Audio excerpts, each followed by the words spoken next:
안녕하세요. 오늘 정말 흥미로운, 어찌 보면 좀 미스테리한 이야기를 하나 가져왔습니다. 주인공은 바로 소비재 대기업 캔뷰인데요. 수십조 원짜리 인수합병 제안이라는 엄청난 호재가 터졌는데 이상하게 시장의 반응은 싸늘하기만 합니다. 도대체 무슨 일이 벌어지고 있는 걸까요?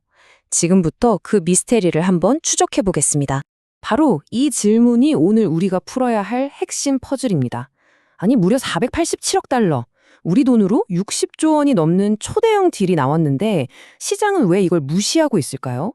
이건 마치 엄청난 기회가 눈앞에 있는데도 다들 못 본 척 고개를 돌리는 아주 기묘한 상황인 거죠. 이 가격 차이를 좀 보세요. 엄청나죠? 인수 제한 가격은 주당 21달러가 넘는데 정작 시장에서는 17달러 근처에서 거래가 되고 있단 말이죠. 20%가 넘는 이 거대한 격차. 이게 뭘 의미할까요?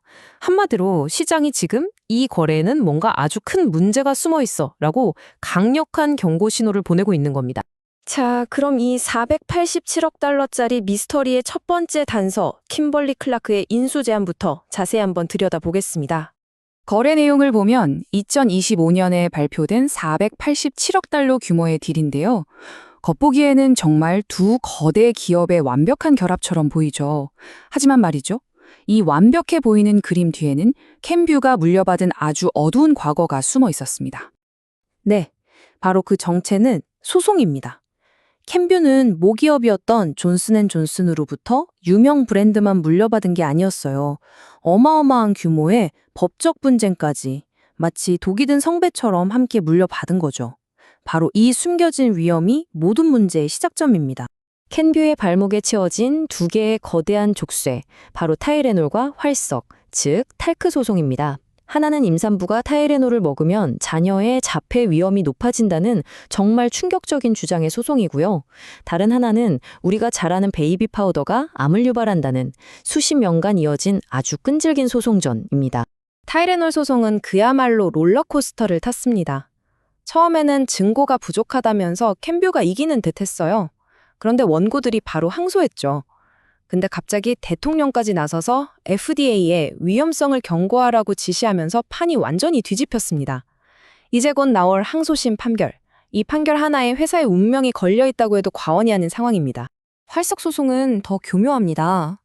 캔뷰는 J&J랑 면책 합의라는 걸 맺어서 북미 지역 소송은 J&J가 책임지기로 했어요.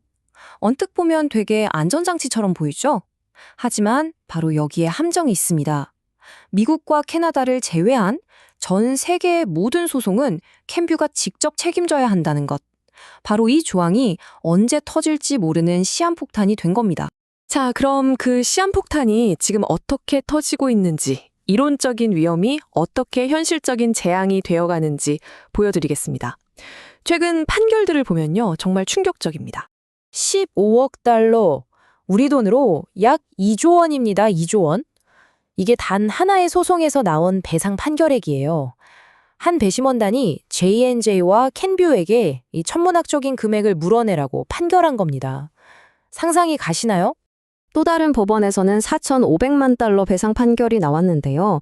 여기서 정말 중요한 건 배심원단이 책임의 70%를 J&J가 아니라 바로 캔뷰에게 직접 물었다는 점입니다. 이제 법원도 캔뷰의 책임을 명확하게 인정하기 시작했다는 뜻이죠. 그런데 여기서 끝이 아닙니다.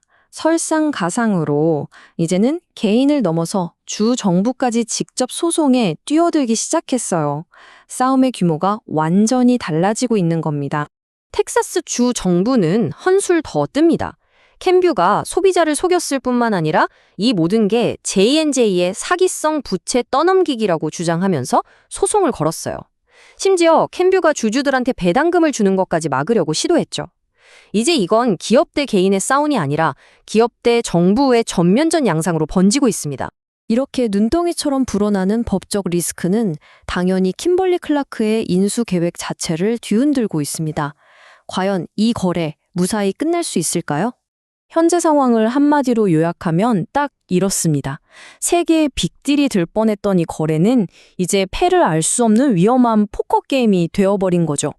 이러니 시장이 선뜻 베팅하지 못하고 이렇게 망설이고 있는 겁니다. 재정 상태에도 빨간불이 켜졌습니다. 쉽게 말해서 캠뷰가 버는 돈보다 주주들에게 나눠주는 배당금이 더 많다는 거예요. 일부 분석에 따르면 100원을 벌어서 110원을 나눠주는 셈이죠. 지금 당장은 좋아 보일지 몰라도 이런 방식은 절대로 오래 갈 수 없습니다. 특히 소송 비용이 계속 불어나는 이런 상황에서는요. 그렇다면 이제 가장 중요한 질문이 남았죠.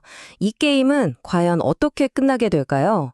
그리고 만약 여러분이 투자자라면 어떤 선택을 해야 할까요? 캠뷰의 미래는 이 불확실성의 구름에 휩싸여 있습니다. 가장 큰 변수는 역시 타이레놀 항소심 판결입니다. 만약 여기서 원고의 선을 들어준다면 예상되는 배상액만 100억 달러가 넘는 소송 쓰나미가 몰려올 수 있어요. 여기에 해외에서 계속 터져나오는 수십억 달러짜리 활석소송 판결과 FDA의 규제 강화 움직임까지 정말 사방이 온통 지뢰밭입니다. 이런 상황에서 투자자들은 크게 세 가지 관점을 가질 수 있습니다. 단기적으로는 판결 같은 뉴스에 따라 빠르게 움직이는 이벤트 투자. 중기적으로는 위험을 감수하고 싼 가격의 주식을 모으면서 인주 성공에 베팅하는 역발상 투자. 그리고 마지막으로 장기적으로는 이 모든 것이 잘 해결된 후에 성장 가능성을 보는 가치 투자 관점이 있겠죠? 결국 모든 질문은 하나로 모아집니다. 이 거대한 도박은 과연 세계 M&A라는 전략적 걸작이 될까요? 아니면 감당 못할 빚을 떠안은 수십억 달러짜리 실수가 될까요? 그 답은 곧 법정에서 나올 겁니다. 그리고 그 결과는 시장에 엄청난 파장을 몰고 오겠죠. 이 포커 게임의 승자는 누가 될 거라고 보시나요? 여러분의 의견도 궁금하네요.